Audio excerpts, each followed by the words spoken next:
जय भोलेनाथ। हर हर महादेव। प्रिय श्रोताओं, आप सभी का दिन शुभ हो। प्रिय श्रोताओं, सावन मास की इस पावन कथा श्रृंखला का आज 10वां दिन है, रविवार, जो कि सूर्य देव को समर्पित है।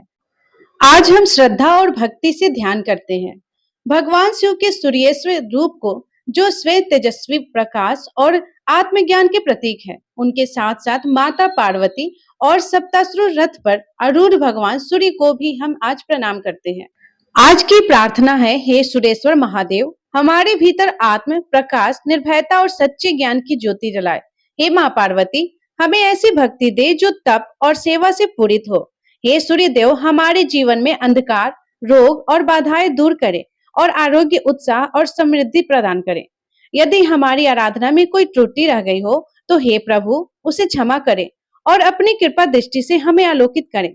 सावन मास का यह 10वां दिन आत्मबल, तपविता और ईश्वरीय तेज से जुड़ने का दिन है।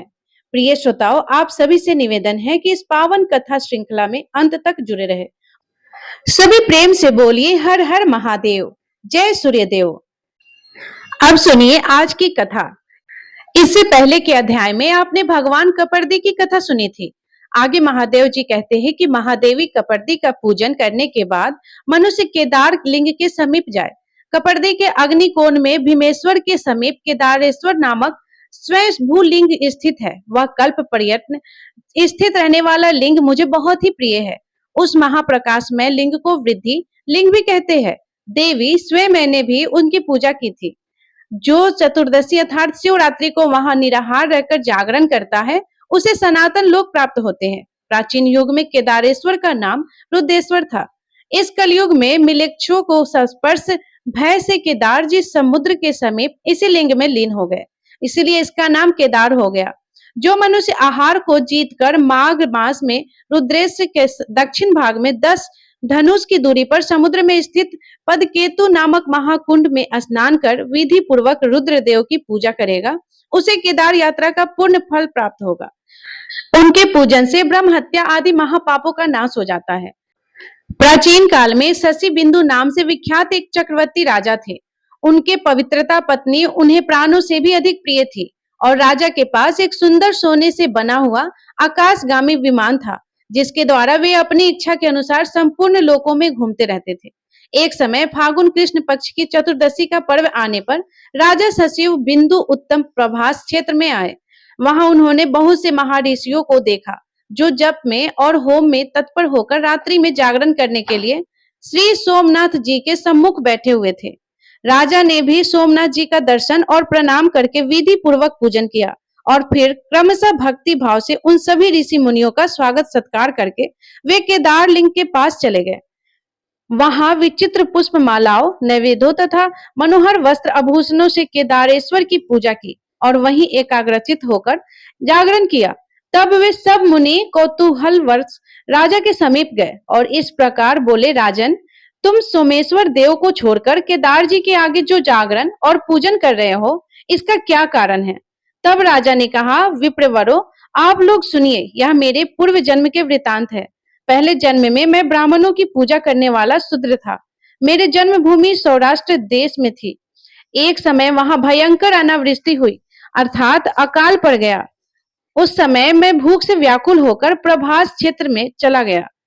वहां आने पर हरणी के मूल भाग में स्थित एक सुंदर सरोवर पर मेरी दृष्टि पड़ी, जो राम सरोवर के नाम से प्रसिद्ध है। वह सरोवर कमल समूह से सुशोभित था। मैं थका मादा तो था ही। उस सरोवर को देखकर मैंने उसमें स्नान किया और देवताओं तथा पितरों का तर्पण करके उसके स्वच्छ जल को पिया। इसके बाद मेरी पत्नी ने मुझसे कहा कि इन कमल पुष्पों को ले लीजिए, यहाँ से निकट ही एक सुंदर स्थान दिखाई देता है, वहां चलकर इन फूलों को बेचेंगे, जिससे कुछ भोजन की व्यवस्था हो सकेगी। अपनी पत्नी को के ऐसा कहने पर मैं जल के भीतर उतरा और बहुत से कमल के फूल लेकर नगर की ओर चल दिया। वहां पहुंचकर सड़कों, चौराहे और तिमोहनियों पर घूमता रहा, लेकिन किसी ने भी मेरे फूल को नहीं खरीदा। इतने में दिन डूब गया और मैं अपनी पत्नी के साथ एक मंदिर में आकर सो गया। वहां पत्नी सहित मुझे भूख बहुत जोर की पीड़ा देने लगी। इतने में ही मैंने देखा किसी देवालय में होम और जागरण हो रहा है। तब मैं भी उठकर वहां गया और रुद्रेश्वर नामक वृद्धि लिंग का दर्शन किया। उस समय वहां अनंगवती नामक एक वेश्या शिवरात्रि व्रत में संलग्न होकर नृत्य, गीत और उत्सव आदि के द्वारा भगवान के सामने जागरण कर रही थी। मैंने एक मनुष्य से पूछा, भाई, यह रात्रि में जागरण किस लिए होता है? यह नाच गाना और उत्सव में लगी हुई कौन स्त्री दिखाई दे रही है? तब उसने मुझे बताया कि आज शिव धर्मोत्तर पुराण में प्रतिपादित शिवरात्रि है। यह धर्मपरायण स्त्री अनंगवती नाम की वेश्या है, जो कल्याण में शिवरात्रि व्रत करके जागरण कर रही है। जो कोई मनुष्य शिवरात्रि व्रत करता है, उसे दुख, दरिद्र और बंधन की प्राप्ति नहीं होती है। दुष्ट ग्रह, अरिष्ट योग, रोग अथवा भय भी उसके पास नहीं आता।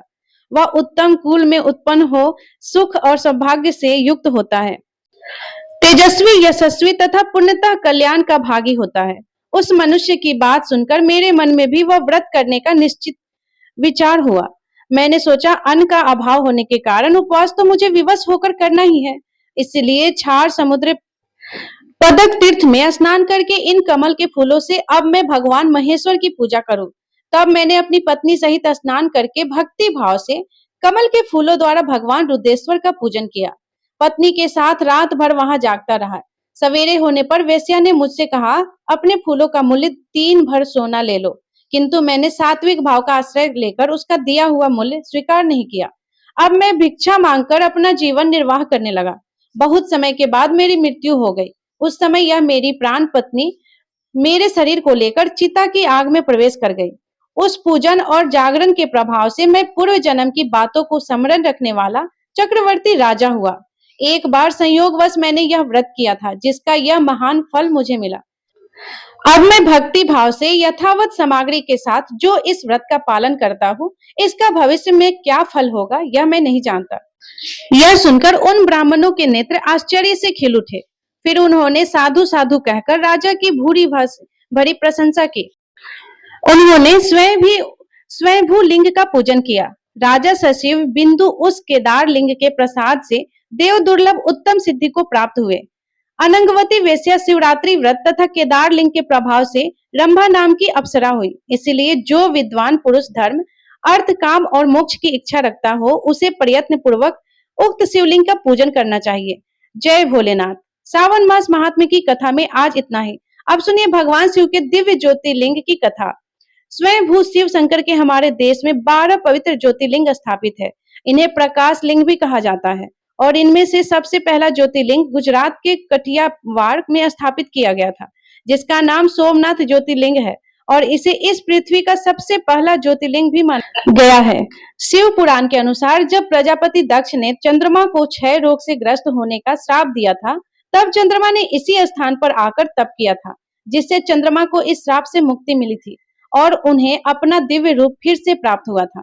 यहाँ के ज्योतिर्लिंग की कथा का पुराणों में भी वर्णन किया गया है, जिसके बारे में आइए अब जानते हैं। शिव पुराण की कथा के अनुसार प्राचीन काल में राजा दक्ष ने अश्विनी समेत अपने 27 कन्याओं का विवाह चंद्रमा से किया था। 27 कन्याओं के प्रति बनकर चंद्रमा बहुत प्रसन्न हुए।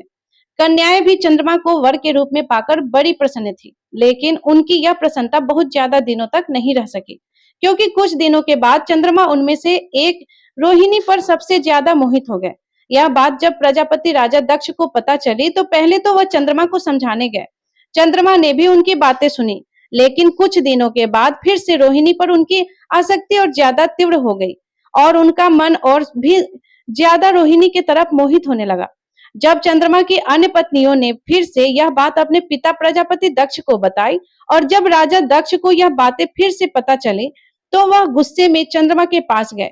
क्रोधित होकर उन्होंने चंद्रमा से कहा कि चंद्रदेव, मैं तुम्हें पहले भी समझा चुका हूँ, लेकिन लगता है तुम पर मेरी बात का कोई असर नहीं होने वाला। इसलिए मैं तुम्हें श्राप देता हूँ कि तुम क्षय रोग के मरीज हो जाओ, तुम्हें क्षय रोग हो जाए। राजा दक्ष की इस श्राप के तुरंत बाद ही चंद्रमा को क्षय रोग हो गया। श्राप के ग्रस्त होने के कारण उनकी शक्ति छिन्न होती गई, उनकी रोशनी जाती रही। यह देखकर ऋषि मुनि बहुत परेशान हुए। इसके बाद सारे ऋषि मुनि और देवराज इंद्र के साथ भगवान ब्रह्मा की शरण में गए। फिर ब्रह्मा जी ने उन्हें एक उपाय बताया। उपाय के अनुसार चंद्रमा को सोमनाथ की इसी जगह पर आना था। भगवान शिव की तपस्या करनी थी।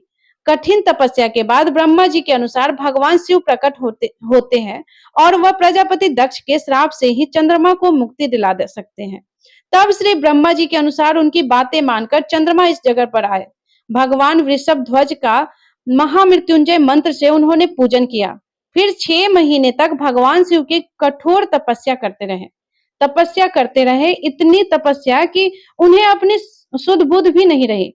चंद्रमा की कठोर तपस्या देखकर भोलेनाथ बहुत प्रसन्न हुए, क्योंकि भोलेनाथ बहुत दयालु है। उनकी पूजा, उनकी तपस्या चाहे कोई भी करे, वह सब पर बराबर प्रसन्न होते हैं। चाहे वह असुर हो, दानव हो, देवता हो या साधारण मनुष्य हो, वो सबकी पुकार सुनकर उन्हें मनोवांछित फल प्रदान करते हैं। ठीक उसी तरह से चंद्रमा की तपस्या को देखकर भगवान शिव ने उनके सामने प्रकट होकर उनसे मनोवांछित वर मांगने के लिए कहा।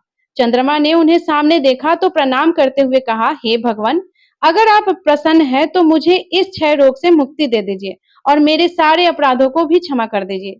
भोलेनाथ कहने लगे कि हे चंद्रदेव, तुम्हें जिसने भी श्राप दिया है वह भी कोई साधारण व्यक्ति नहीं है, लेकिन मैं फिर भी तुम्हारे लिए कुछ न कुछ उपाय जरूर करूंगा। इसके बाद भोलेनाथ ने चंद्रमा के साथ जो भी कुछ किया उसे देखकर चंद्रमा ना तो ज्यादा खुश हो सके और ना ही उदास रह सके। लेकिन भोलेनाथ ने आखिर ऐसा क्या किया? दरअसल चंद्रमा की तपस्या से भोलेनाथ बहुत प्रसन्न थे। उन्हें वर भी देना चाहते थे, लेकिन संकट देखिए कि जिन्होंने चंद्रमा को श्राप दिया था वह भी कोई साधारण नहीं थे। अब असमंजस भी ऐसा था जिससे भोलेनाथ भी संकट में पड़ गए। जिन्होंने चंद्रमा को श्राप दिया था वह भी भोलेनाथ के ससुर थे। अब ऐसे में भोलेनाथ ने एक उपाय निकाला। चंद्रमा से कहने लगे कि हे चंद्रदेव, मैं तुम्हारे लिए यह तो कर सकता हूँ, तुम्हारा क्षय रोग तो पूरी तरह से दूर नहीं होगा, लेकिन मैं इनमें से कुछ कमी जरूर कर सकता हूँ। तुम्हारे लिए 1 माह में जो 2 पक्ष होते हैं उसमें से एक पक्ष में तो तुम निखरते जाओगे, यानी कि तुम्हारी शक्ति बढ़ती जाएगी, लेकिन दूसरे पक्ष में तुम छीन भी होंगे। यह एक पौराणिक रहस्य है चंद्रमा के शुक्ल और कृष्ण पक्ष का, जिसमें एक पक्ष में चंद्रमा बढ़ते हैं और दूसरे में घटते जाते हैं। भगवान शिव के इस वर से चंद्रदेव बहुत प्रसन्न हो गए और उन्होंने भगवान शिव का आभार प्रकट किया और फिर उनकी स्तुति भी की। जिस जगह पर भगवान शिव ने चंद्रदेव को आशीर्वाद प्रदान कर उनका क्षय रोग कम किया था, उनके क्षय रोग का उपाय बताया था, उसी जगह पर चंद्रदेव ने भगवान की स्तुति की और फिर इसी जगह पर भगवान शिव निराकार से साकार हो गए और साकार होते ही देवताओं ने उन्हें यहाँ सामेश्वर भगवान के रूप में प्रकट हुआ मान लिया। यहाँ से भगवान शिव 3 लोकों में सोमनाथ के रूप में विख्यात हो गए।